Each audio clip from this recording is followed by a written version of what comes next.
Okay, आज हम ECAT MD CAT 2024 में हाइड्रोकार्बन्स हमने स्टार्ट किया था और कल हमने हाइड्रोकार्बन का थर्ड लेक्चर दिया था। मैंने आज दिन में अपलोड भी कर दिया जो कल मैंने क्लास में पढ़ाया था। तो जो बच्चे एब्सेंट थे तो वो उसको देख सकते हैं जो कल नहीं आ सके। तो लेक्चर 4 डिस्कस कर रहे हैं। This will be the last lecture hopefully for this chapter hydrocarbons. और इसमें जो आज हम डिस्कस करेंगे वो आपको पता है बेंजीन है, मोस्ट इंपॉर्टेंट है सेकेंडरी के लिहाज से भी और एप्टीट्यूड के लिहाज से भी। सबसे ज़्यादा क्वेश्चन आपको पता है ऑर्गेनिक पोर्शन में बेंजीन से बनता है, इस टॉपिक से ही बनता है। ठीक है, तो बेंजीन आप सब जानते हो ऑर्गेनिक कंपाउंड है, ये भी एक हाइड्रोकार्बन है और फार्मूला भी तमाम स्टूडेंट्स को पता है इसका। एवरीबडी नोज कि इसका फार्मूला होता है C6H6। ठीक है, दिस इज कॉल्ड बेंजीन। इस कंपाउंड के बारे में आज हम 1 घंटा जितना हो सकेगा उतना डिस्कस करेंगे, शॉर्ट में सिर्फ पॉइंट वाइज करेंगे। ठीक है, तो बेंजीन के बारे में, बेंजीन जो कंपाउंड है उसके बारे में 4 बातें पढ़नी है। इसकी प्रॉपर्टीज़ पढ़नी है, इसका स्ट्रक्चर पढ़ना है, इसके रिएक्शंस देखने हैं और इसके अलावा इसकी orientation, the effect of a substituent on benzene, ये देखना है। शॉर्ट में आपको ये सारी चीज़ें आपको बता देता हूँ, सही है, पॉइंट वाइज। तो बेंजीन C6H6 होता है। सबसे पहले चीज़ के बेंजीन को अगर कहा जाए कि डिस्कवर किसने किया, तो बेंजीन को डिस्कवर करने वाले साइंटिस्ट का नाम याद रखना है, माइकल फेराडे। तो माइकल फेराडे जो था उसने बेंजीन को क्या किया था, डिस्कवर्ड किया था। तो जो डिस्कवरर है, बेंजीन का दरियाफ्त करने वाला है, उसका नाम है फेराडे, माइकल फेराडे, जिसने फिजिक्स पर भी काफ़ी काम किया है और केमिस्ट्री पर भी किया है। इसके अलावा एक और बात आप याद रखें, ओल्ड बुक से है कि हॉफमैन नाम का एक साइंटिस्ट था जिसने क्या किया था, एक्सट्रैक्ट किया था, निकाला था बेंजीन को। कहाँ से निकाला था? फ्रॉम कोल टार से निकाला था, जिसको हम तारकोल भी कहते हैं उर्दू में। ठीक है, तो हॉफमैन जो साइंटिस्ट था उसने क्या किया था, कोल टार में से जो है बेंजीन को एक्सट्रैक्ट किया था, उसको निकाला था। तो डिस्कवर करने वाले साइंटिस्ट का नाम है फेराडे और हॉफमैन नाम के साइंटिस्ट ने उसको कोल टार में से निकाला था। ठीक है, और बेंजीन क्या है? बेंजीन आपको पता है मोस्ट इंपॉर्टेंट ऑर्गेनिक कंपाउंड है। सबसे ज़्यादा जो इंपॉर्टेंट ऑर्गेनिक कंपाउंड है वो बेंजीन है। इसी को हम किंग ऑफ ऑर्गेनिक कंपाउंड्स भी कहते हैं। तो किंग ऑफ ऑर्गेनिक कंपाउंड्स हमारा बेंजीन है। जैसे किंग ऑफ इनऑर्गेनिक कंपाउंड्स हम लोग जो है वो सल्फ्यूरिक एसिड को H2SO4 को कहते हैं। इस तरह से किंग ऑफ ऑर्गेनिक कंपाउंड है बेंजीन। दैट्स वाई इसके हम बहुत डिटेल में पढ़ रहे होते हैं अपने केमिस्ट्री के अंदर, और कई जगहों पर बेंजीन का जो है तस्करा आता है, इस टॉपिक का डिस्कशन होती है। हमें पढ़ना है सबसे पहले इसकी प्रॉपर्टीज़ से मुराद फिजिकल प्रॉपर्टीज़। जो इसकी केमिकल प्रॉपर्टीज़ होंगी वो यहाँ थर्ड टॉपिक में रिएक्शंस में आ जाएंगे। प्रॉपर्टीज़ 2 तरह की होती है किसी भी कंपाउंड के ऑर्गेनिक के अंदर। आप या तो फिजिकल प्रॉपर्टीज़ पढ़ते हैं या केमिकल प्रॉपर्टीज़ पढ़ते हैं। फिजिकल प्रॉपर्टीज़ में हम क्या पढ़ते हैं कि उसके टेस्ट, उसका स्मेल या फिर उसकी सॉल्युबिलिटी, ठीक है, उसका रंग क्या है, ये सब चीज़ें हम लोग पढ़ रहे होते हैं। उसकी स्टेट क्या है, ये सब चीज़ें पढ़ रहे होते हैं। तो कुछ पॉइंट्स हैं, ये 5 पॉइंट्स हैं, ये हम याद रखेंगे बेंजीन की प्रॉपर्टीज़ के अंदर। सबसे पहली बात तो फ्लेमेबल कलरलेस लिक्विड फॉर्म में होता है, लिक्विड फॉर्म में पाया जाता है। और किस कलर का होता है? कलरलेस होता है, ट्रांसपेरेंट होता है और फ्लेमेबल होता है। फ्लेमेबल से मुराद इसमें आग लग जाती है, जल सकता है, कंबस्टेबल होता है। ज़्यादातर जो ऑर्गेनिक कंपाउंड्स होते हैं उनके पास ये प्रॉपर्टी होती है। वो लिक्विड भी होते हैं ज़्यादातर ऑर्गेनिक कंपाउंड, ज़्यादातर जो है वो कलरलेस भी होते हैं और ज़्यादातर फ्लेमेबल भी होते हैं। तो यही एक प्रॉपर्टी इनके अंदर आ रही है कि कलरलेस फ्लेमेबल लिक्विड है। इसके बाद क्या है? कार्सिनोजेनिक किसे कह सकते हैं? इसी को हम लोग टॉक्सिक भी कह सकते हैं। टॉक्सिक मतलब जहरीला होता है ये, और जहरीला होता है, कार्सिनोजेनिक होता है। कार्सिनोजेनिक का मतलब क्या होता है? कैंसर कॉजिंग, कि इससे कैंसर हो सकता है। अगर ये आपके ब्लड स्ट्रीम में शामिल हो जाए, आपके खून में शामिल हो जाए, तो यह ब्लड कैंसर क्रिएट कर सकता है। या इसके फ्यूम्स, अगर आप इसको सूंघ लें रेस्पिरेशन के थ्रू, इसके फ्यूम्स आपके लंग्स में चले जाए तो लंग्स कैंसर भी हो सकता है। तो ये बहुत एक डेंजरस टॉक्सिक केमिकल होता है बेंजीन। इसीलिए डायरेक्टली बेंजीन का इस्तेमाल दुनिया में कहीं पे भी नहीं है। बेंजीन के जो डेरिवेटिव्स हैं, बेंजीन के जो कंपाउंड्स हैं, उनका तो बेशबहा इस्तेमाल है, उनका तो कई एक इस्तेमाल है जिसकी गिनती नहीं कर सकते हम आज क्लास में। लेकिन बेंजीन को इटसेल्फ बेंजीन की सूरत में कभी इस्तेमाल नहीं किया जाता। या आप मुझे बोलेंगे सर कोई एग्जाम्पल दे, घर में बेंजीन कहाँ पर है, या इधर उधर बेंजीन कहाँ मिलेगा, तो इसकी कोई मिसाल नहीं मिलेगी आपको। बेंजीन कभी भी प्योर स्टेट में इस्तेमाल नहीं किया जाता, हमेशा इसको कंपाउंड इसके बनते हैं, और इसके कंपाउंड कई एक है।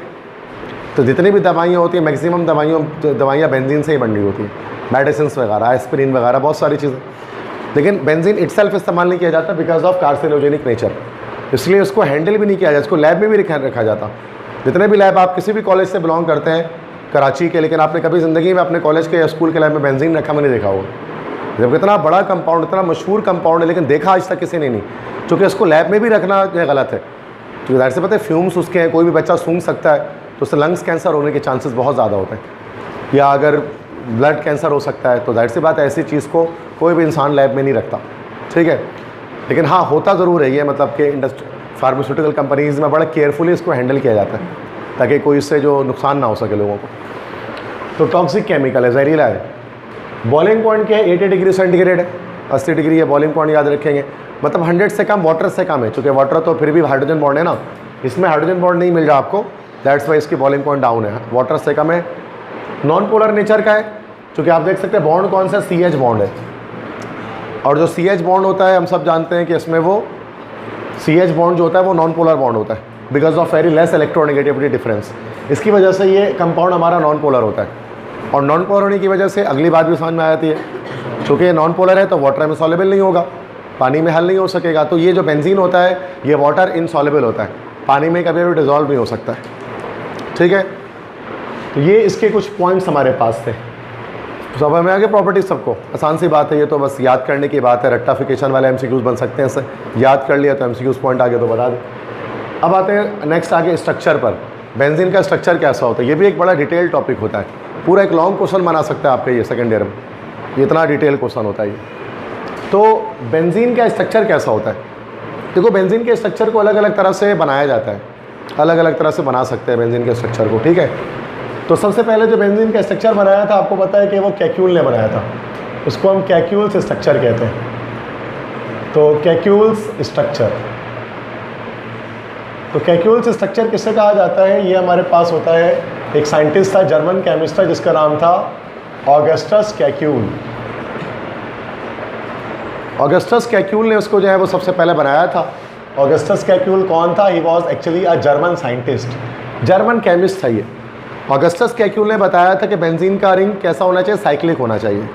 तो उसी ने ये वाले दो स्ट्रक्चर्स बताए थे, तो इस तरह से बनाते हैं ना, बेंजीन रिंग को हेक्सागोनल रिंग बनाते हैं और अल्टरनेट पोजीशन पर इसके पाई बॉन्ड बनाते हैं। तो ये वाली स्ट्रक्चर, ये वाली स्ट्रक्चर, इन दोनों स्ट्रक्चर को हम लोग जो है वो कैक्यूल्स स्ट्रक्चर कहते हैं, named after a scientist Kekulé, ठीक है। तो ये दोनों स्ट्रक्चर कैक्यूल के हैं, आप कोई भी बना सकते हैं।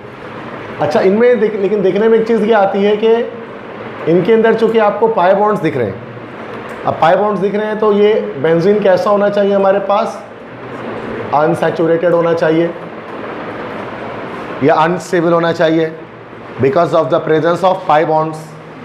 चूँकि पाई बॉन्ड्स है तो अनसैचुरेटेड होना चाहिए, लेकिन आप जानते हैं कि ये अनसैचुरेटेड नहीं होता। बेंजीन जो है वो अनसैचुरेटेड के बजाय बेंजीन कैसा होता है? सैचुरेटेड होता है। ये एक जो है वो बहुत बड़ी समझो कि एक मिस्टेक थी कैक्यूल की। मतलब मिस्टेक क्या कह सकते हैं, कैक्यूल से एक सवाल किया गया कि अगर इसके अंदर डबल बॉन्ड्स हैं, पाई बॉन्ड्स हैं, तो उसका मतलब इस मॉलिक्यूल को अनसैचुरेटेड होना चाहिए। लेकिन जब हम इसको देखते हैं, जब हम इसका टेस्ट करते हैं, तो ये कैसे साबित होता है हमारे पास? सैचुरेटेड साबित होता है। जैसे कि अगर आप बेंजीन है ना, बेंजीन, आपने बेंजीन लिया, अब अगर आप बेंजीन का रिएक्शन आप किससे करा दें? ब्रोमीन वाटर से करा दें, ये ना ब्रोमीन वाटर।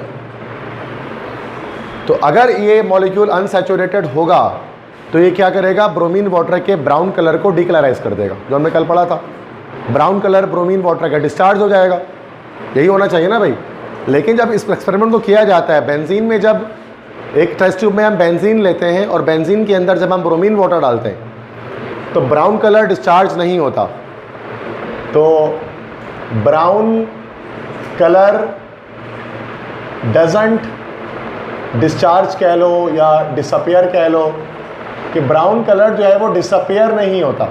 इससे ये साबित होता है कि बेंजीन का नेचर सैचुरेटेड है। तो यही एक सवाल किया गया कैक्यूल से कि भाई ये ब्रोमीन वाटर का ब्राउन कलर डिस्चार्ज क्यों नहीं कर रहा, अगरचे इसके अंदर तो 3 पाई बॉन्ड है। तो हाइपोथेटिकली ये तो बहुत ज़्यादा अनसैचुरेटेड होना चाहिए उसको, it must be a lot of मतलब इसको लाजमी बहुत ज़्यादा अनसैचुरेटेड होना चाहिए, ठीक है। लेकिन ये अनसैचुरेटेड नेचर इतना ज़्यादा क्यों नहीं रखता? तो ये इसके एक्सप्लेन नहीं कर सका कैक्यूल, तो कैक्यूल की एक्सप्लेनेशन नहीं थी। तो बाद में फर्दर जाकर आगे हाइब्रिडाइजेशन के थ्रू क्या हुआ कि इसको एक्सप्लेन किया गया। मतलब अभी एक्सप्लेनेशन नहीं हुई, लेकिन आगे जाकर फर्दर क्या हुआ कि हाइब्रिडाइजेशन मॉडल के तहत क्या किया गया, इसको एक्सप्लेन किया गया, जो अभी मैं एक्सप्लेन करूँगा आपको, और बहुत मेन बात है। तो कैक्यूल स्ट्रक्चर के बाद एक नया स्ट्रक्चर आया, इसको हम लोग क्या बोलते हैं, this is called resonance model. इसको रेजोनेंस मॉडल भी कहा जाता है, इसी को हम लोग रॉबिन्सन्स स्ट्रक्चर भी कहते हैं। मतलब फेडरल बोर्ड की जो बुक है उसके अंदर इसका नाम लिखा हुआ है रॉबिन्सन्स स्ट्रक्चर। तो रेजोनेंस मॉडल कह लो कि रॉबिन्सन्स स्ट्रक्चर कह लो, एक ही बात है। इसमें बेंजीन किस तरह से बनाई जाती है कि बेंजीन रिंग बनाया जाता है और इसके अंदर क्या किया जाता है, एक जो है वो गोल एक सर्किल ड्रॉ कर दिया जाता है, एक गोल सर्किल ड्रॉ कर दिया जाता है। और यही जो सर्किल इसका है, तो इसके अंदर गोल सर्किल ड्रॉ किया जाता है, यही शो करता है इसके अंदर मौजूद रेजोनेंस को। अब रेजोनेंस क्या चीज़ है ये समझनी पड़ेगी कि रेजोनेंस किससे कहते हैं और ये गोल दायरा क्या शो करता है। तो रेजोनेंस जो है ना वो असल में एक इलेक्ट्रॉन डिस्प्लेसमेंट इफेक्ट है। रेजोनेंस एक इलेक्ट्रॉन डिस्प्लेसमेंट इफेक्ट है, और इन इलेक्ट्रॉन डिस्प्लेसमेंट इफेक्ट्स को हम लोग सेकेंडरी केमिस्ट्री में नहीं पढ़ते। जब आगे जाकर जब आप यूनिवर्सिटी लेवल पर जाओगे, अगर आप में से किसी का ताल्लुक़ रहा केमिस्ट्री से, यूनिवर्सिटी लेवल पर आप जब भी केमिस्ट्री पढ़ोगे, ठीक है, तो उसमें क्या होगा कि आप ऑर्गेनिक केमिस्ट्री के अंदर आप लोग पढ़ोगे इलेक्ट्रॉन डिस्प्लेसमेंट इफेक्ट। तो 4 तरह के इफेक्ट्स आपको टीचर वहाँ प्रोफेसर पढ़ाएंगे। वो आपको इंडक्टिव इफेक्ट पढ़ाएंगे, आपको रेजोनेंस पढ़ाएंगे, आपको हाइपर कॉन्जुगेशन पढ़ाया जाएगा, आपको इलेक्ट्रोमैग्नेटिक इफेक्ट्स पढ़ाए जाएंगे। अब इसमें मैं डिटेल में बात नहीं करता, ये एक अलग टॉपिक है, ठीक है, मतलब बहुत डिटेल एक अलग टॉपिक है। तो ये 4 तरह के इलेक्ट्रॉन डिस्प्लेसमेंट इफेक्ट है कि इलेक्ट्रॉन किस तरह से मॉलिक्यूल के अंदर डिस्प्लेस होता है, मूव करता है, ठीक है। जैसे एक तो इंडक्टिव इफेक्ट होता है। इंडक्टिव इफेक्ट से मुराद क्या होता है कि जैसे इलेक्ट्रोनेगेटिविटी जिसको हम कहते हैं, जिसमें क्या होता है कि इलेक्ट्रोनेगेटिव एलिमेंट क्या करता है, इलेक्ट्रॉन को अपनी तरफ डिस्प्लेस करता है, खींचता है, वो इंडक्टिव इफेक्ट कहलाता है। एक हमारे पास कहलाता है हाइपर कॉन्जुगेशन, जिसमें हमने पढ़ा होगा क्लास सेकेंड ईयर में आपने कि CH का बॉन्ड जब ब्रेक होता है उससे इलेक्ट्रॉन डिस्प्लेस हो रहा होता है। और एक हमारे पास रेजोनेंस होता है। रेजोनेंस क्या होता है, पाई बॉन्ड्स के अंदर एग्जिस्ट करती है।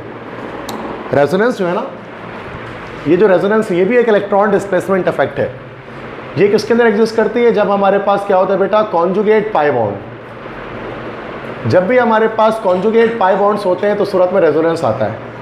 कॉन्जुगेट पाई बॉन्ड का मतलब क्या होता है कि एक जगह पाई बॉन्ड हो, एक जगह पाई बॉन्ड ना हो, फिर एक जगह पाई बॉन्ड हो, एक जगह पाई बॉन्ड ना हो, उसको हम क्या कहते हैं, कॉन्जुगेट पाई बॉन्ड्स। जैसे कि मिसाल के तौर पे अगर हम 4 कार्बन ले लेते हैं या 5 कार्बन ले लेते हैं, ठीक है बेटा, एक में इस तरह से डबल कोवेलेंट बॉन्ड लगा दें और एक में 1 2 3 4 5 कार्बन लेकर इस तरह से डबल कोवेलेंट बॉन्ड लगा दें। अब इसमें से अगर कहा जाए कि बताएं रेजोनेंस किस में पाई जाएगी, तो रेजोनेंस किस में होगा, इस फर्स्ट वाले में रेजोनेंस नहीं होगा ना, सेकंड वाले में रेजोनेंस होगा। क्योंकि यहाँ पर देखिए कॉन्जुगेट पाई बॉन्ड है, पाई बॉन्ड है, पाई बॉन्ड नहीं है, फिर पाई बॉन्ड है, फिर पाई बॉन्ड नहीं है। लेकिन यहाँ पर देखो पाई बॉन्ड है, फिर नहीं है, फिर नहीं है, फिर है। तो ये कॉन्जुगेट या अल्टरनेट पैटर्न नहीं है, मतलब कॉन्जुगेट पाई बॉन्ड या अल्टरनेट पाई बॉन्ड भी कह सकते हैं, ठीक है। तो रेजोनेंस होने के लिए कॉन्जुगेट पाई बॉन्ड या कॉन्जुगेशन का होना ज़रूरी है, अल्टरनेट पाई बॉन्ड का होना ज़रूरी है। अब इसके अंदर रेजोनेंस पाई जाएगी। अच्छा, अगर इस तरह से कॉन्जुगेट बॉन्ड नहीं हो ना, तो ये जैसे अल्कीन बनाया मैंने, तो इसको हम लोग बोलते हैं this is called conjugated alkyne, जिसमें पाई बॉन्ड में कॉन्जुगेशन है। और ये जो है ना, इसमें जो कि पाई बॉन्ड्स दूर दूर है, तो इसको क्या कहा जाता है, this is called isolated alkyne. Isolated क्यों, चूँकि इसमें डबल बॉन्ड जो है वो दूर दूर है, अल्टरनेट पैटर्न पे नहीं है। तो आइसोलेटेड मतलब अलग थलग है, आइसोलेटेड है, एक यहाँ है और एक इस कोने पे, इस कोने पे। अब देखो जो हमारे पास ये जो पाई बॉन्ड है ना, अब इसमें क्या होगा, कॉन्जुगेट पाई बॉन्ड में रेजोनेंस होगी। रेजोनेंस का क्या मतलब होता है, रेजोनेंस का मतलब होता है रोटेशन या movement of pi bond. Pi bond की रोटेशन होती है उसके अंदर, रेजोनेंस के अंदर पाई बॉन्ड घूमता है, पाई बॉन्ड मूव करता है मॉलिक्यूल में। या फिर हम इसीलिए इसी को हम लोग एक और कहते हैं डीलोकलाइजेशन भी कहते हैं ना, डीलोकलाइजेशन ऑफ। देखो अलग अलग तरह से मैं बता रहा हूँ, हर किसी किताब में कुछ लिखा होता है, किसी किताब एक ही बात है, ये सारी ये सब रेजोनेंस को एक्सप्लेन कर रहा होता है। डीलोकलाइजेशन ऑफ, चूँकि मोटी मोटी बातें हैं, मतलब मुश्किल बातें हैं ना, मुश्किल वर्ड होते हैं, समझना पड़ता है कि हर वर्ड के मतलब क्या है। Delocalisation of pi bond, delocalisation का मतलब वही हो गया कि एक मॉलिक्यूल पाई बॉन्ड मूव कर रहे हैं, तो यहाँ पर क्या होगा, इसमें पाई बॉन्ड यहाँ से इधर मूव करेगा, यहाँ से जिस तरह से, बल्कि नहीं, ये तो पाई बॉन्ड मूव ही नहीं करेगा, इसका पाई बॉन्ड फिक्स रहेगा, इसका पाई बॉन्ड जैसे कि यहाँ मूव करेगा, इसका पाई बॉन्ड यहाँ मूव करेगा, तो ये कहलाती है रेजोनेंस, जिसमें पाई बॉन्ड एक ही मॉलिक्यूल के अंदर इधर उधर भाग रहा होता है, मूव कर रहा होता है। तो इसलिए हम कहते हैं कि यहाँ पर हमारे पास रेजोनेंस मौजूद है। और जब पाई बॉन्ड मूव कर रहा होता है ना, इस पाई बॉन्ड को तोड़ना आसान नहीं रहा। इसका जो पाई बॉन्ड है, इसका पाई बॉन्ड तो आराम से आप तोड़ सकते हैं, इस जगह पर एग्जिस्ट कर रहा है, लेकिन ये जो कॉन्जुगेटेड अल्कीन है, इसके पाई बॉन्ड को आप आराम से ब्रेक नहीं कर सकते। क्यों नहीं ब्रेक कर सकते? जब तोड़ने जाओगे तो वो भाग जाएगा, वहाँ से तोड़ने जाओगे वो भाग के दूसरे कार्बन पे आएगा, फिर दूसरे कार्बन पे तोड़ने जाओगे तो भाग के वो पहले कार्बन पे आ जाएगा। इस तरह से आप नाकाम रहोगे इसके पाई बॉन्ड को तोड़ने में। दैट्स वाई जब भी रेजोनेंस होती है, जब भी पाई बॉन्ड की रोटेशन होती है, जब भी कॉन्जुगेशन होती है, जब भी डीलोकलाइजेशन होती है, तो ये पाई बॉन्ड कैसा होता है? स्ट्रॉन्ग हो जाता है और उसको तोड़ना मुश्किल हो जाता है। और इसकी और रेजोनेंस की वजह से मॉलिक्यूल के अंदर क्या आ जाती है? सैचुरेशन आ जाती है, या फिर ये कह सकते हैं कि इसके अंदर आ जाती है स्टेबिलिटी, और मॉलिक्यूल स्टेबल हो जाता है। यही वो रीज़न है ना जिसकी वजह से बेंजीन के अंदर स्टेबिलिटी होती है।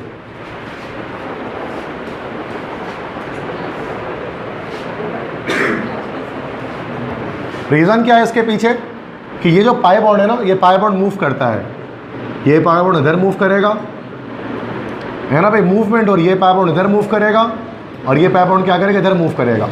इसलिए इस पाई बॉन्ड को आराम से आप तोड़, इसी को रोटेशन ऑफ पाई बॉन्ड कहते हैं। और यही rotation of pi bond Robinson structure के अंदर एक सर्किल की सूरत में शो किया जाता है। तो जो बेंजीन के अंदर एक सर्किल लगाते हैं, ये बताता है कि बेंजीन का जो पाई बॉन्ड है वो मूव कर रहा है, रोटेट कर रहा है, घूम रहा है। ये कैक्यूल के स्ट्रक्चर से ज़्यादा बेहतर एक्सप्लेनेशन आपको दे रहा होता है। क्लियर है बात, समझ में आ रही है? ठीक है। अच्छा, अब इसी चीज़ को, अच्छा रोटेशन होती क्यों है कॉन्जुगेट पाई बॉन्डिंग के अंदर, ये सवाल अब भी रह गया। इसके लिए यहाँ मैंने डायग्राम बनाई है, उसको हम समझते हैं बेंजीन के स्ट्रक्चर के अंदर। बेंजीन के जब स्ट्रक्चर की बात की जाती है तो यहाँ पर हम देख सकते हैं बेंजीन को, इसमें हर कार्बन एटम बेंजीन का कौन सा हाइब्रिडाइजेशन लगता है? बहुत इंपॉर्टेंट एमसीक्यूज है। यस, कैसे पता हर कार्बन sp2 हाइब्रिडाइज? आपको कैसे पता? रट्टा मार के आए हो घर से आप, तो कैसे पता? या तो एक पाई बॉन्ड बनाना है या 3 सिग्मा बॉन्ड बनाना है, क्योंकि कार्बन हर जगह आप देख सकते हैं, हर जगह कार्बन क्या कर रहे हैं? देखो टोटल, देखो ये सारे सिग्मा बॉन्ड दिख रहे हैं ना आपको, ये NAD में भी आता है। आपने पास पेपर में किया है कि बेंजीन का तो हर कोई सवाल पूछता है। टोटल अगर बात की जाए ना, टोटल कितने सिग्मा बॉन्ड है? 12 सिग्मा बॉन्ड है। और पाई बॉन्ड टोटल कितने हैं? और NAD में तो ये भी पूछते हैं कि बताओ पाई इलेक्ट्रॉन्स कितने होते हैं बेंजीन में, तो कितने पाई इलेक्ट्रॉन्स होंगे बेटा? 6 पाई इलेक्ट्रॉन्स होंगे। और सिग्मा इलेक्ट्रॉन्स कितने होंगे टोटल? 24 सिग्मा इलेक्ट्रॉन्स होंगे। सही है बात, समझ में आ गई? ये तो NAD क्लास से बता रहा था। अच्छा, अब क्या है कि बेंजीन जो हमारे पास है, अब इसके अंदर वैसे ओवरऑल कहा जाए तो 12 सिग्मा और 3 पाई बॉन्ड है, लेकिन अगर एक मॉलिक्यूल, अगर एक कार्बन की बात की तो एक कार्बन कितने सिग्मा बॉन्ड बना रहा है? 3 सिग्मा बॉन्ड बना रहे हैं, बिल्कुल सही। और जब भी कार्बन हमारे पास 3 सिग्मा बॉन्ड की फॉर्मेशन करता है तो सूरत में हम कहते हैं कि ये कार्बन कौन सा? sp2 हाइब्रिडाइज्ड है। सही है, तो ये कार्बन sp2, सारे कार्बन, जितने भी कार्बन आपको यहाँ पर दिख रहे हैं, सारे के सारे कार्बन बेटा यहाँ पर sp2, 6 के 6 कार्बन बेंजीन के sp2 हाइब्रिडाइज होते हैं, इसमें कोई शक वाली बात नहीं है। ठीक है। और sp2 हाइब्रिडाइजेशन जब होती है तो शेप कैसा आता है मॉलिक्यूल का? बोलो, ट्राइगोनल पिरामिडल या trigonal planar? Yes, trigonal planar molecule बनता है। और बॉन्ड एंगल कितनी बनती है? 120 डिग्री। ऐसा ही है, पंखे की पंखड़ी जैसी बनती है। तो आप देख सकते हैं यहाँ मैंने 6 कार्बन लगाए इस डायग्राम में, और 6 के 6 कार्बन कैसे हैं भाई? ट्राइगोनल प्लेनर स्ट्रक्चर में है। और बॉन्ड एंगल कितना बन रहा होगा सब दो हाइब्रिड ऑर्बिटल्स के बीच में? 120 डिग्री का बन रहा होगा। ऐसा ही है। अच्छा, लेकिन आप ये भी जानते हैं कि कार्बन, जब कार्बन sp2 हाइब्रिडाइज्ड होता है तो उसका एक ऑर्बिटल अनहाइब्रिडाइज्ड रहता है। पता है ये बात आपको? जैसे कार्बन है ना बेटा, कार्बन की इलेक्ट्रॉनिक कन्फिग्रेशन क्या होती है? 1s2, 2s2 और 2p2 हो जाएगा। तो 2p को तोड़ देंगे 2px, 2py, 2pz में। ठीक है, px पर 1 इलेक्ट्रॉन, py पर 1 इलेक्ट्रॉन, pz पर 0 इलेक्ट्रॉन। अब अगर यहाँ मुझे हाइब्रिडाइजेशन करनी है तो वो तो आपको पता है लास्ट शेल में ही होती है। बॉन्डिंग के लिए लास्ट शेल इन्वॉल्व होता है, फर्स्ट शेल का तो कोई काम है नहीं, सेकंड शेल से बॉन्डिंग होगी। और जब हाइब्रिडाइजेशन होती तो है क्या होता है, मिक्सिंग ऑफ ऑर्बिटल होता है। मिक्सिंग ऑफ ऑर्बिटल में क्या होता है, एस से इलेक्ट्रॉन पी पे जंप मारता है, लोअर एनर्जी से हायर एनर्जी पे जंप मारता है। तो यहाँ 2s इलेक्ट्रॉन कहाँ जंप मारेगा, 2pz पर मारेगा। ऐसे ही होता है, याद आ रहा है कुछ? बहुत आसान, फर्स्ट टाइम में भी किया है, कोई नई बात नहीं कर रहा। 2s, अब जिसकी केमिस्ट्री वीक है ना उसको सिर्फ समझाना चाह रहा हूँ मैं, वरना जिसके स्ट्रॉन्ग है उसको कोई फर्क नहीं पड़ता मैं क्लास में क्या बात कर रहा हूँ। वो चीज़ को रट के आया हुआ घर से, उसको पता है सब सर क्या बात कर रहे हैं। बट हर बच्चे की केमिस्ट्री सेम नहीं होती, केमिस्ट्री के साथ ही मसला है। किसी की बहुत अच्छी होती है और किसी की बहुत बुरी भी होती है क्लास में, इसको समझना है, ठीक है। 2s1 2px1 2py1 2pz1। अब देखा जाए तो क्या हुआ, एक s 2p से मिलेगा ना, sp2 करना है ना भाई, तो बस एक s 2p से मिलेगा। तो ये तीन हमारे पास कौन से ऑर्बिटल जनरेट होंगे, sp2 हाइब्रिड ऑर्बिटल जनरेट होंगे। और ये जो 2pz है ये कैसा रह जाएगा, अनहाइब्रिडाइज्ड। और आप तमाम बच्चे जानते हैं कि जो अनहाइब्रिडाइज्ड ऑर्बिटल होते हैं वो perpendicular to the plane of hybrid orbitals होते हैं, और वो क्या बनाते हैं, पाई बॉन्ड बनाते हैं। कौन सी, ओवरलैपिंग से, हेड टू हेड के पैरेलल ओवरलैपिंग से। बिल्कुल सही जवाब। मतलब इस तरह से स्ट्रक्चर हमारे पास बना होगा ना, ये हमारे ट्रायगोनल प्लेनर स्ट्रक्चर ऐसे ही बनाते हैं ना। जाइए ट्रायगोनल प्लेनर, पंखे की पंखड़ी जिसको मैं बोलता हूँ, ऐसा स्ट्रक्चर। अब आप इसको नाप सकते हो डी लेकर, ये 120 डिग्री का बॉन्ड एंगल बन रहा है इसके बीच में, 120, ये भी 120 और ये भी 120 डिग्री बन रहा हमारे पास है। अब इसका जो ये तो हमारे पास की हर कार्बन एटम है जिसके ये तीन ऑर्बिटल sp2 हाइब्रिडाइज होकर अपने आप को ट्रायगोनल प्लेनर शेप में ले आए हैं। लेकिन अब जो इसका pz ऑर्बिटल एक जो खाली है, जैसे ये pz ऑर्बिटल है, इस तरह से रहता है, सीधा ऐसे रहता है ना, ये परपेंडिकुलर। तो ये जो मैं बात बोल रहा हूँ ना कि जो 2pz ऑर्बिटल है वो कैसा होता है, perpendicular to the plane of hybrid orbital. तो मैं उसकी आपके प्रैक्टिकल आपके सामने 3D मॉडल में आप यहाँ पर आपको बनाकर दिखा रहा हूँ कि कैसा होता है। ये इस तरह से होता है, ऐसे ही होता है ना भैया। ये जो ब्लू मार्कर आपको दिख रहा है ना, ये ब्लू मार्कर असल में उसका अनहाइब्रिड ऑर्बिटल है, जो इस तरह से। लेकिन हम इसको बना नहीं सकते ना डायग्राम, इसको हम बना तो नहीं सकते इसको। ये ब्लू कैसे बनाओगे, अपने कॉपी में नहीं बना सकते हो, तो थोड़ा सा डॉटेड लाइन करके दिखाना पड़ेगा इसको। इसलिए डॉटेड लाइन से बनता है ना अनहाइब्रिडाइज्ड, जब भी आप बनाते हैं। तो ये देखो, ये जो ब्लू से दिख रहे हैं ना, ये सारे हमारे पास क्या अनहाइब्रिडाइज्ड ऑर्बिटल है जो पाई बॉन्ड बनाएंगे पैरेलल ओवरलैपिंग से, ठीक है। तो इस तरह से टोटल हमने यहाँ पर देख लिया, सिग्मा बॉन्ड तो सारे बन गए, 12 सिग्मा बॉन्ड आपको बने हुए दिख रहे हैं, ठीक है, बेंजीन के अंदर। ये डायग्राम आपको इतनी बनानी नहीं है, एप्टीट्यूड में आपको सिर्फ MCQs का जवाब देना, ये आप सेकेंड में बनाते हैं जब लॉन्ग क्वेश्चन में आपका आता है स्ट्रक्चर ऑफ बेंजीन। तो अच्छा, अब देखो, अब इसमें जो है ना दो तरह से पाई बॉन्डिंग हो सकती है। इस तरह से भी हो सकती है कि दो ऐसे मिल जाए, दो ऐसे मिल जाए, दो ऐसे मिल जाए, और इस तरह से भी हो सकता है कि दो ऐसे मिल जाए, दो ऐसे मिल जाए, दो ऐसे मिल जाए। दोनों पॉसिबिलिटीज़ है ना भाई, मैं नीचे यहाँ पर दिखा दे रहा हूँ। एक पॉसिबिलिटी यहाँ पर इस तरह से हो सकती है कि इस तरह से मिल जाए बॉन्ड्स, है ना बेटा, ऐसे मिल जाए। और सेकंड पॉसिबिलिटी क्या हो सकती है कि दो ऐसे मिल जाए, दो ऐसे मिल जाए, दो ऐसे मिल जाए। दोनों पॉसिबिलिटीज़ हैं कॉन्जुगेशन की वजह से। इस वजह से कभी बॉन्ड ऐसे बन रहा होता है, कभी ऐसे। तो बेंजीन रिंग के ऊपर और नीचे किस चीज़ की फॉर्मेशन हो जाती है, एक इलेक्ट्रॉन क्लाउड बन जाता है पाई इलेक्ट्रॉन्स का, जो बेंजीन रिंग को क्या देता है, स्टेबिलिटी देता है। तो ये रेजोनेंस की वजह से ही होती है, जो इलेक्ट्रॉन क्लाउड फॉर्म हो रहा होता है ना, ये रेजोनेंस की वजह से हो रहा होता है, जिसकी वजह से स्टेबिलिटी मॉलिक्यूल को मिल रही होती है। ये बहुत इंपॉर्टेंट बात है केमिस्ट्री की, और बहुत कोर कॉन्सेप्ट आपके ना पक्के करता है बेंजीन, अगर आप सही से पढ़ लो तो। अगर आप सिर्फ बेंजीन का स्ट्रक्चर सही से पढ़ लोगे ना, तो आपको बॉन्डिंग का कॉन्सेप्ट, हाइब्रिडाइजेशन का कॉन्सेप्ट, स्टेबिलिटी का कॉन्सेप्ट सब कुछ समझ में आता है कि क्यों होता है केमिस्ट्री में ऐसा। अगर आप रट्टा ना मारो, आप समझ के चीज़ों को करो तो, ठीक है। तो इसी वजह से बेंजीन क्या करता है, बजाय एडिशन रिएक्शन करने के, चूँकि बेंजीन हमने साबित कर लिया कि बेंजीन कैसा है बेटा, सैचुरेटेड है। चूँकि बेंजीन सैचुरेटेड है तो बजाय एडिशन रिएक्शन करने के ये कौन सी रिएक्शन करता है, हमारा सब्स्टिट्यूशन रिएक्शन करता है नॉर्मल कंडीशन पर। बस समझ में आ गई। तो ये हमारे पास टॉपिक, सेकंड टॉपिक हो गया प्रॉपर्टीज़ के बाद स्ट्रक्चर ऑफ बेंजीन का। समझ में आ गया सबको।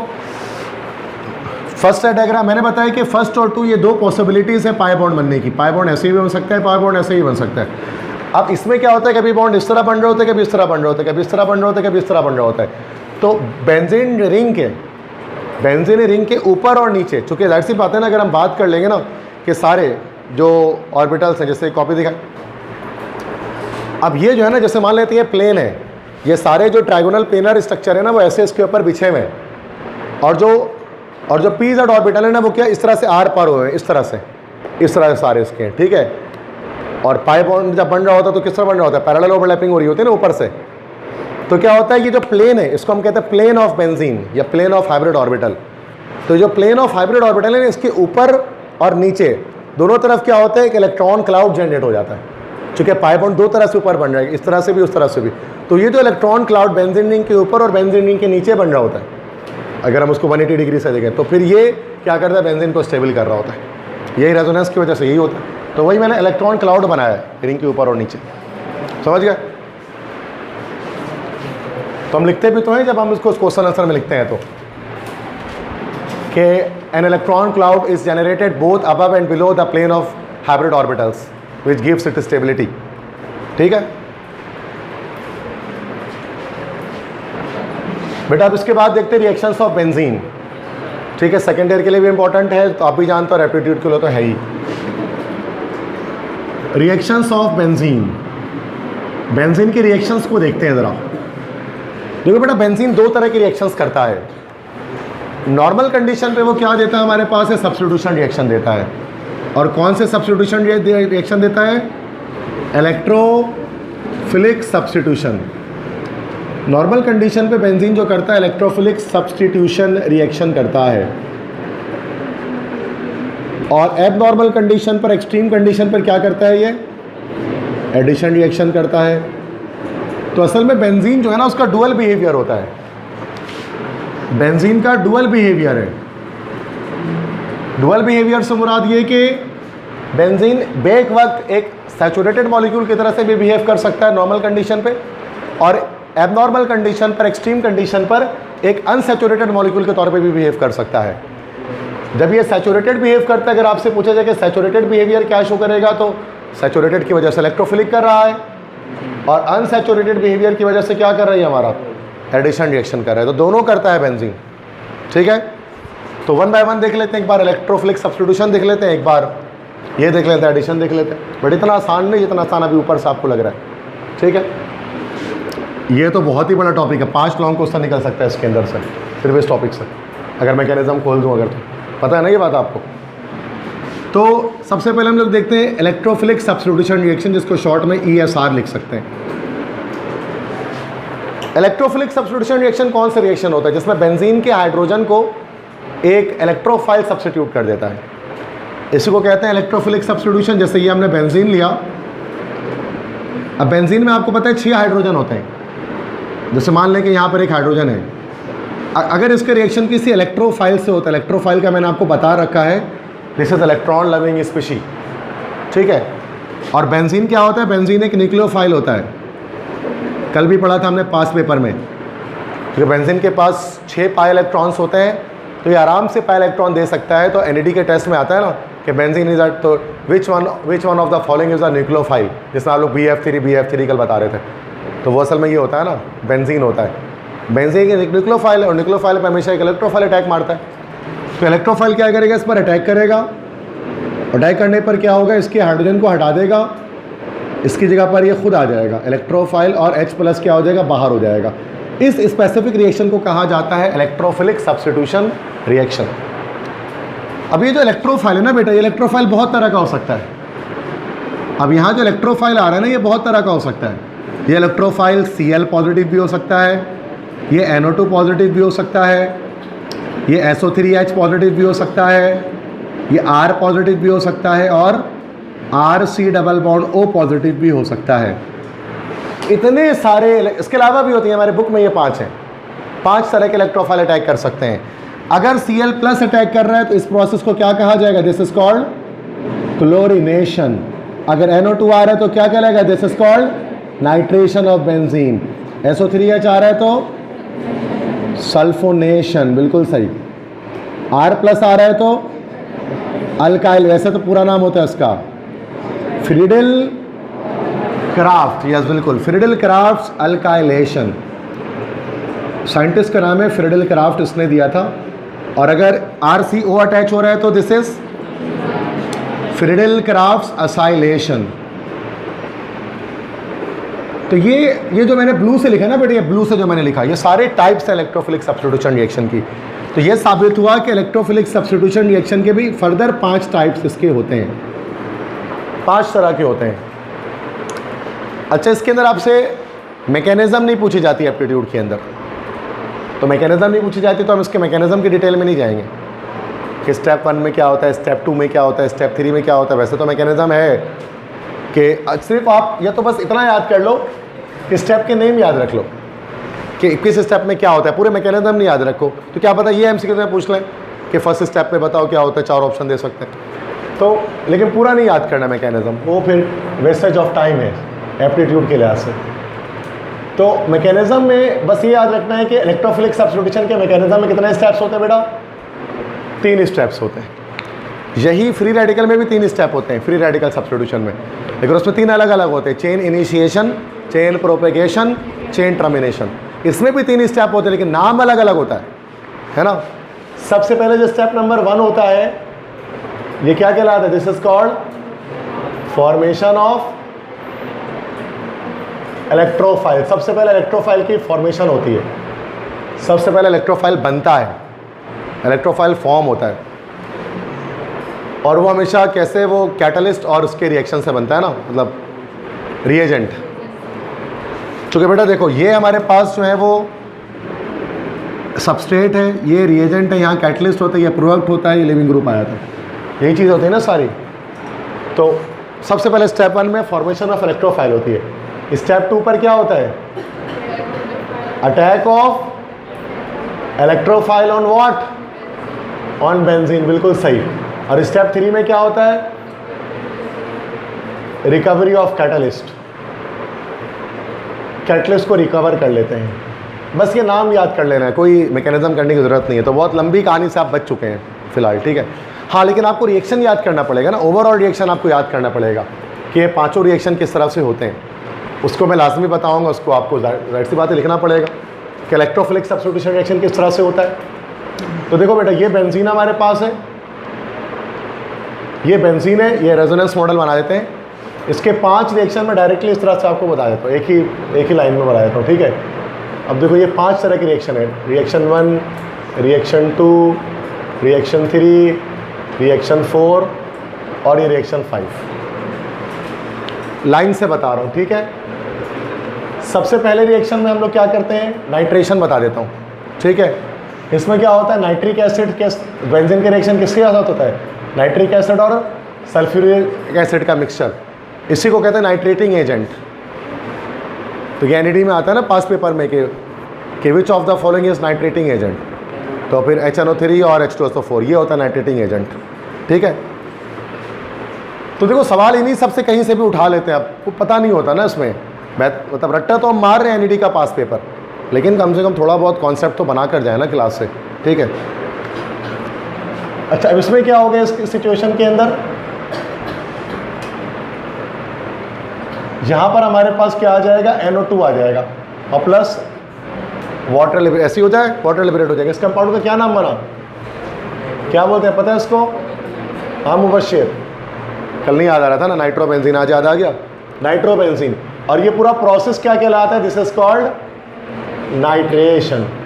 समझ में आ गया सबको? पहला रिएक्शन बस इतना याद रखना है आपको। दूसरा रिएक्शन क्या किसके साथ होता है?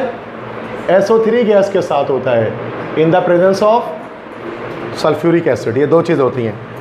इससे हमारे पास क्या होता है बेटा? बेंजीन रिंग के ऊपर क्या चीज़ अटैच हो जाती है? SO3H ग्रुप आकर अटैच हो जाता है, और ये हमारे पास कंपाउंड क्या बन जाता है? नाम पता है किसी को?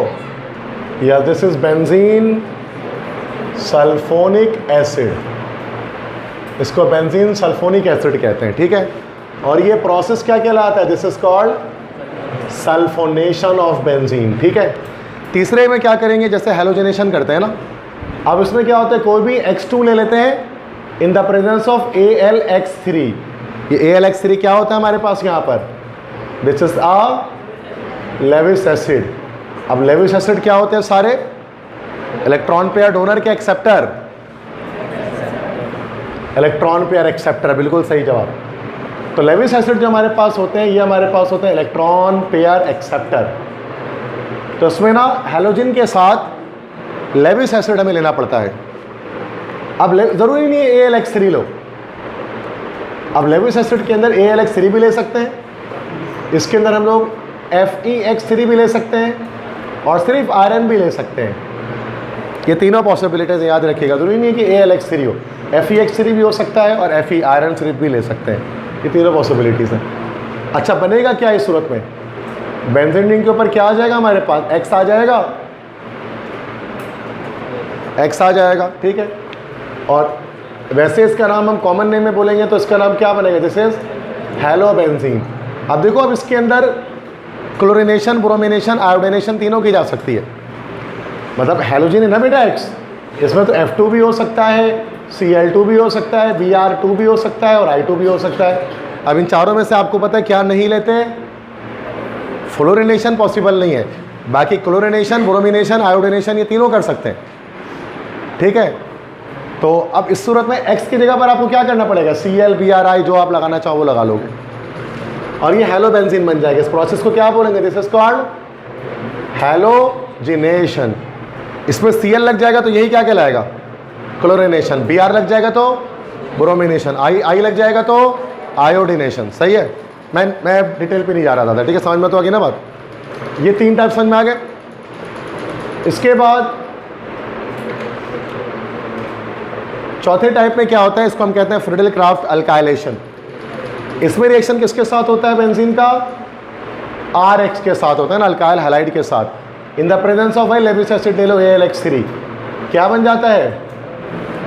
बेंजीन रिंग के ऊपर क्या आ जाता है? R आ जाता है।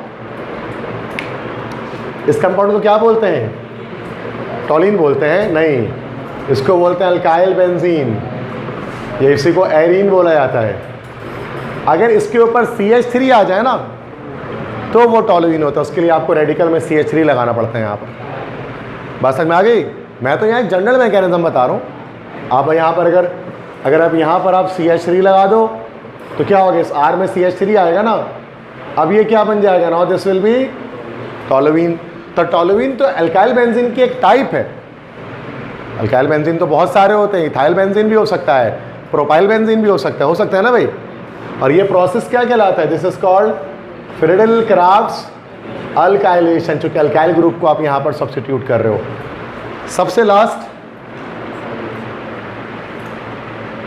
असाइलेशन। इसमें क्या होता है? रिएक्शन किससे होता है? RC double bond O X से होता है। इस कंपाउंड को क्या बोलते हैं?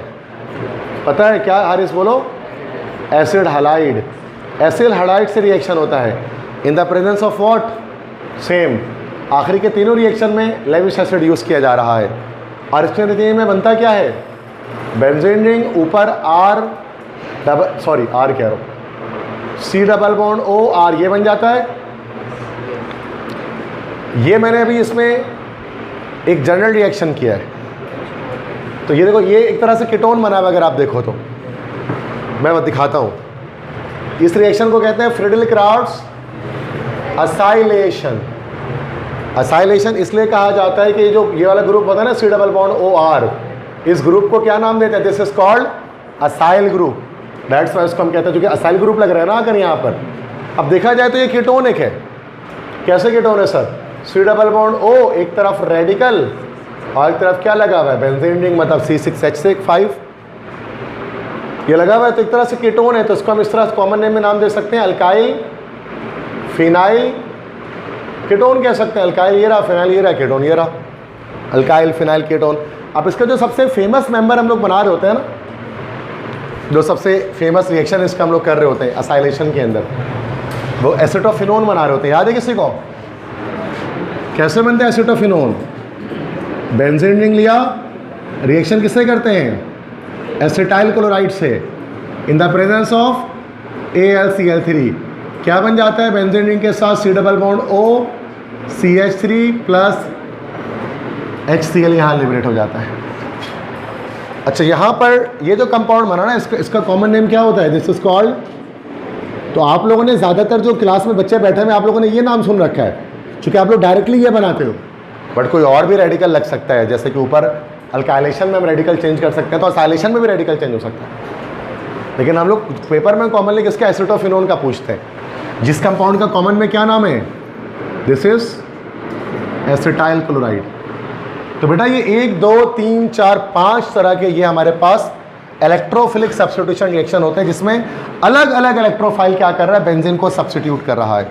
अब इनके नेम्स भी अलग अलग, Cl+ साइन कौन सा आयन होता है, क्या बोलते हैं उसको, यम वाला आएगा ना, क्या कहलाएगा, इसको बोलते हैं क्लोरीनियम आयन। NO2+ क्या कहलाता है, नाइट्रोनियम आयन।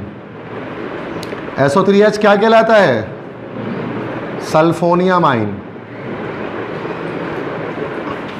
R+ तो जब भी रेडिकल पे प्लस चार्ज आता है, ये तो कार्बोकैटाइन बन गया, या कार्बोकैटाइन भी कह सकते हैं, कार्बोनियम आयन भी कह सकते हैं इसको, है ना भाई, यही कार्बोकैटाइन या कार्बोनियम आयन होता है। और ये हमारे पास असाइल कहलाता है।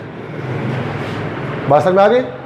तो ये हमने देख लिया इसके इलेक्ट्रोफिलिक सब्स्टिट्यूशन रिएक्शन को, तो मसला।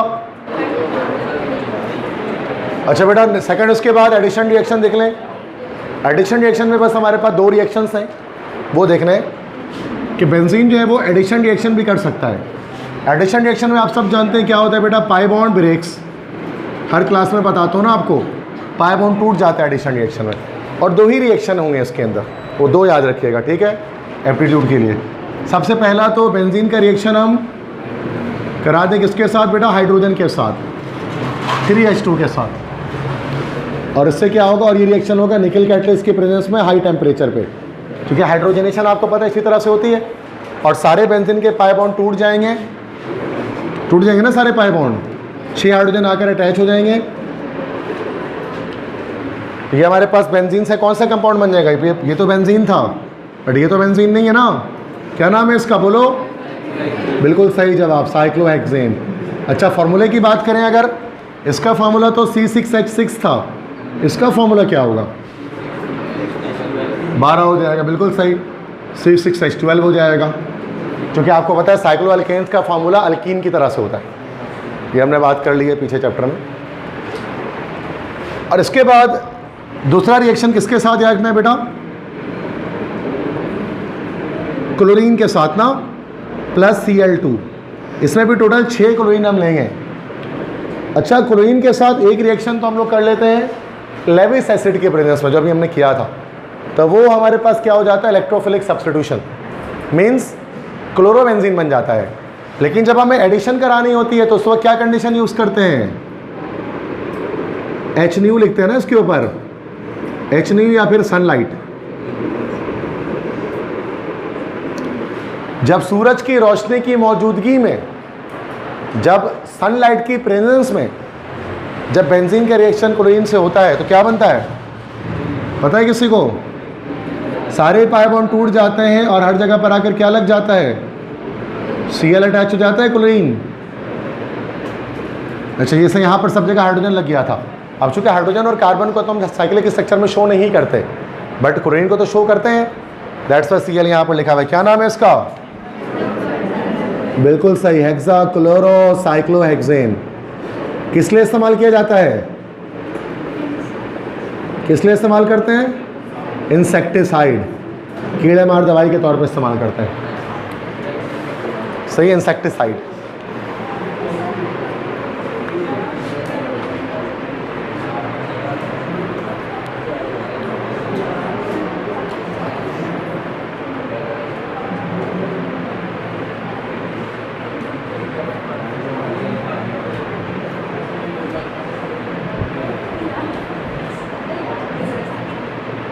इसके बाद लास्ट टॉपिक होगा हमारा, ये हमारा रिएक्शन कंप्लीट हो गया, ठीक है, और कोई रिएक्शन नहीं है। लास्ट टॉपिक होगा हमारा ओरिएंटेशन इन बेंजीन। ये भी बहुत आसान टॉपिक है। ओरिएंटेशन का मतलब क्या होता है, एक तो ओरिएंटेशन का मतलब होता है डायरेक्शन, एक तो ओरिएंटेशन का मतलब होता है डायरेक्शन, सिमत बताना। जैसे जब एप्टीट्यूड टेस्ट की क्लासेस जैसे स्टार्ट होती हैं तो उससे पहले एक ओरिएंटेशन होती है। ओरिएंटेशन में आपको डायरेक्शन बताया जाता है कि कौन सी यूनिवर्सिटीज़ हैं, इसका टेस्ट पैटर्न क्या है, किस तरह से एडमिशन होता है, क्या क्लोजिंग मेरिट है, क्या परसेंटेज है, ओरिएंटेशन होता है। इसी तरह से जब आप ND यूनिवर्सिटी जाओगे या फिर डाउ मेडिकल किसी भी यूनिवर्सिटी में आपका एडमिशन होता है तो वहाँ पर क्या होता है, जो फर्स्ट डे होता है ना वो ओरिएंटेशन डे होता है। ओरिएंटेशन डे में आपको फिर उसमें क्या होता है कि आपको यूनिवर्सिटी के बारे में डिटेल्स बताई जाती हैं कि कौन सा डिपार्टमेंट है और डिपार्टमेंट के क्या स्कोप है, कौन से फैकल्टी मेंबर्स कौन से हैं, एचओडी कौन है, ये सब चीज़ें बताई जाती हैं। ठीक है, तो ओरिएंटेशन में स्टूडेंट्स को एक तरह से डायरेक्ट करना पड़ता है, एक तरह से उनको डायरेक्शन दी जाती है, सिमत बताई जाती है, उनको गाइड किया जाता है। अब आप बोलोगे सर ये यहाँ पर ओरिएंटेशन का क्या काम है, बेंजीन का क्या, बेंजीन को क्या गाइड करना? तो ओरिएंटेशन यहाँ पर डायरेक्शन की मायने में आएगा, लेकिन अलग अंदाज से। देखो ज़रा समझो अब इस बात को। देखो ये रहा हमारा बेंजीन, बहुत आसान टॉपिक है, पता नहीं क्यों बच्चे हर चीज़ को मुश्किल बना देते हैं अपने लिए। अब ये बेंजीन है, ठीक है, और कभी कभार तो जब नोट्स पढ़ता हो तो मेरे लिए भी मुश्किल हो जाता है। खुदा न खासा कभी की ज़िंदगी में कोई नोट्स उठा लिया और नोट्स उठा के पढ़ना शुरू करता हो तो मेरा कॉन्सेप्ट ही आगे पीछे हो जाता है। मतलब इतना ज़्यादा एम्बिगियस और रैंडम ऑर्डर में लिखा होता है ना उसके अंदर, तो वो बच्चों को परेशान करता है और बच्चे इसलिए टॉपिक को मुश्किल समझना शुरू कर देते हैं नोट्स की वजह से। और ये सबसे बड़ा मसला नोट्स का ही है जो हमेशा से कराची के स्टूडेंट्स को रहा है। बच्चों को लगता है इससे हमारा बेनिफिट हो रहा है, लेकिन सरासर वो नुकसान की तरफ जाता है, चूँकि वो टॉपिक को मुश्किल बनाते जाता है आपके लिए एक आसान से टॉपिक को। उससे बहुत बेहतर आप क्लास बैठकर क्लास टीचर की बात को सुनकर खुद से लिख लें, ये मच बेटर है।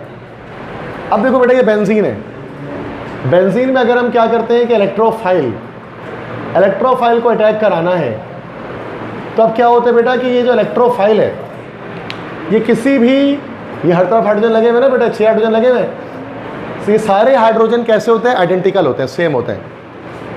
किसी भी हाइड्रोजन की जगह पर ये इलेक्ट्रोफाइल अटैक हो सकता है, कोई फर्क नहीं पड़ता। हम ज़्यादातर हम लोग क्या करते हैं,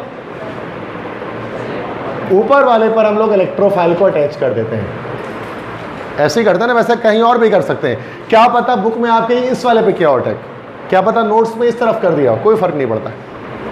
पहला इलेक्ट्रोफाइल अपनी मर्जी से जहां चाहे वहां अटैच हो सकता है, आपको जहां मर्जी जहां पसंद आ रहा है वहां पर अटैच करो, कोई दुनिया का इंसान गलत नहीं कह सकता इस बात को। लेकिन अब शुरू हो गया ओरिएंटेशन की बात।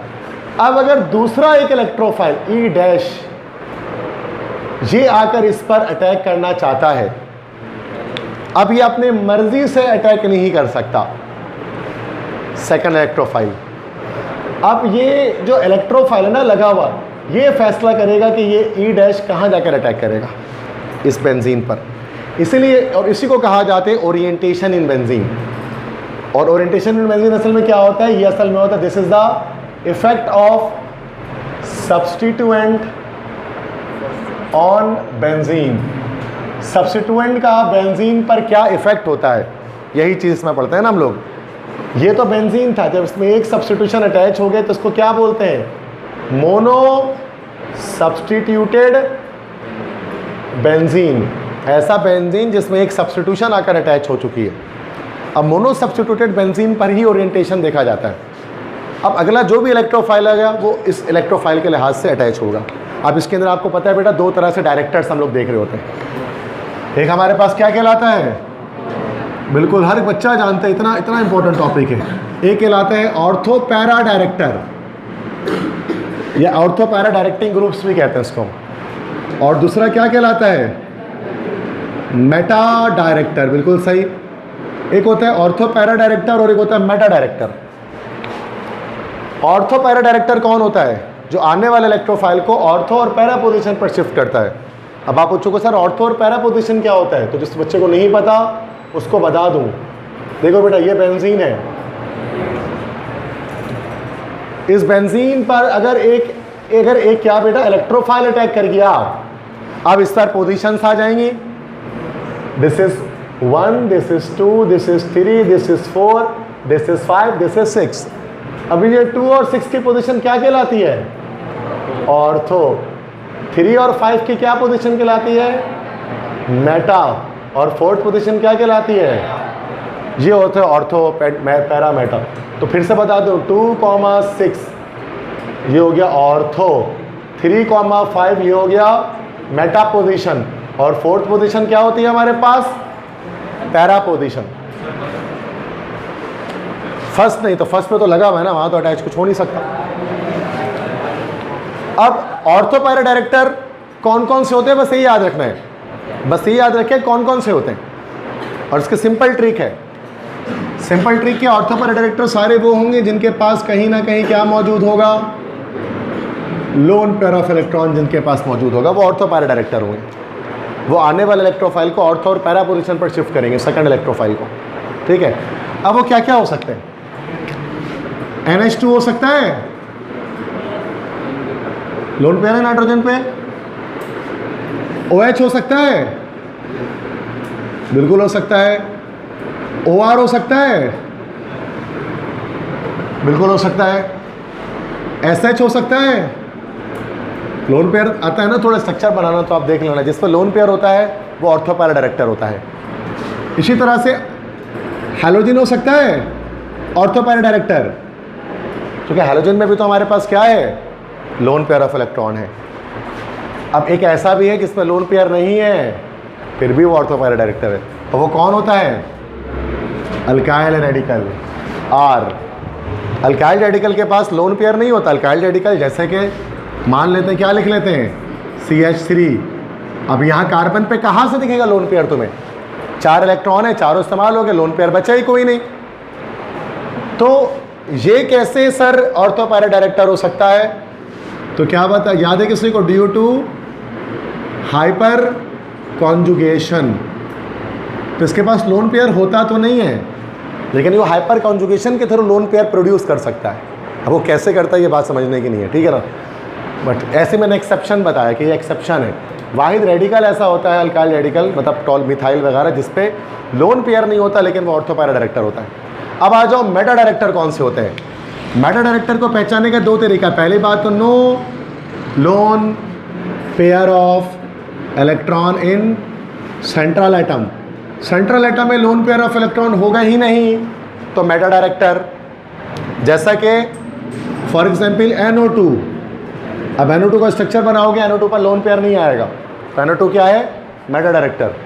इसी तरह से SO3H ग्रुप बनाओगे अगर, तो सल्फर पे कोई लोन पेयर नहीं आएगा, तो SO3H भी कौन सा ग्रुप हो गया, मेटा डायरेक्टर। और एक और चीज़, एक और तरह से पहचान सकते हैं, मेटा डायरेक्टर सारे कौन से होते हैं, जिनमें कहीं ना कहीं कार्बोनाइल ग्रुप मौजूद होता है। कार्बोनाइल ग्रुप जानते हो, CO ग्रुप जहाँ जिसमें मौजूद होगा वो मेटा डायरेक्टर है। जैसे कि CHO हो सकता है एल्डिहाइड, COR हो सकता है कीटोन, COOH हो सकता है कार्बोक्सिलिक एसिड, COOR हो सकता है एस्टर, COX हो सकता है एसिड हैलाइड, CONH2 हो सकता है अमाइड। ये सारे मेटा डायरेक्टर्स है। तो बेटा सिंपल ट्रिक है इसको याद रखने का, जो मैंने तरीका बता दिया कि मेटा डायरेक्टर क्या करेंगे, आने वाले अपकमिंग इलेक्ट्रोफाइल को मेटा पोजीशन पर शिफ्ट करेंगे। बस अब 2 एग्जांपल बताकर क्लास खत्म कर दूंगा इसकी मैं, ठीक है। एक ऑर्थो पैरा की और एक मेटा की।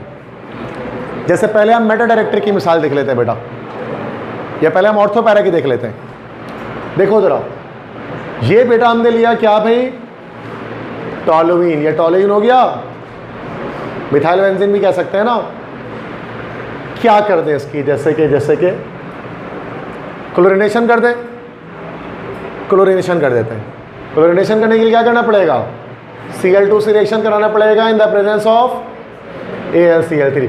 अब ये Cl कहाँ अटैक करेगा, इसका फैसला कौन करेगा, 2 मिनट। Cl का इसका फैसला कौन करेगा, CH3 कौन सा डायरेक्टर है, तो ऑर्थो पैरा का मतलब ऑर्थो पर और पैरा पर क्या होगा, Cl अटैच कर जाएगा। ऐसा ही है, एक ऑर्थो पर और एक पैरा पर लग जाएगा। जैसे देखो 2 कंपाउंड बनेंगे ना बेटा इसके अंदर, एक ऑर्थो पर लगा होगा Cl और एक कहाँ लगा होगा, पैरा पर लगा होगा Cl, प्लस जो भी निकलता है HCl आप लिख लेंगे। तो कहने का मकसद तो ये हमारा ऑर्थो पैरा डायरेक्ट 50% ये कंपाउंड बनेगा, 50% ये बनेगा। दैट्स वाई हम कहते हैं कि CH3 के ऑर्थो पैरा डायरेक्टर है, क्योंकि सेकेंड इलेक्ट्रोफाइल को ऑर्थो और पैरा पर शिफ्ट करता है। नाम क्या बनेगा, 2। इसको हम O क्लोरो टॉलुइन कह सकते हैं, और उसको क्या कह सकते हैं, P क्लोरो टॉलुइन। आखिरी बात, एक और एग्जाम्पल देख लो।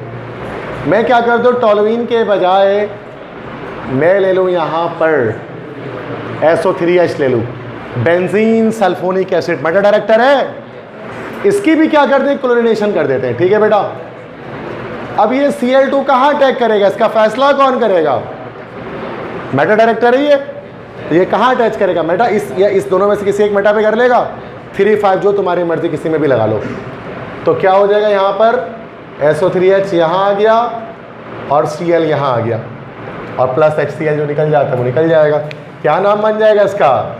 मेटा क्लोरो, और आगे एंड में क्या लिखेंगे? Benzene sulphonic acid. समझ में आ गई बात सबको? ये बेंजीन का टॉपिक कंप्लीट हो गया और कंप्लीट चैप्टर भी एंड हो गया।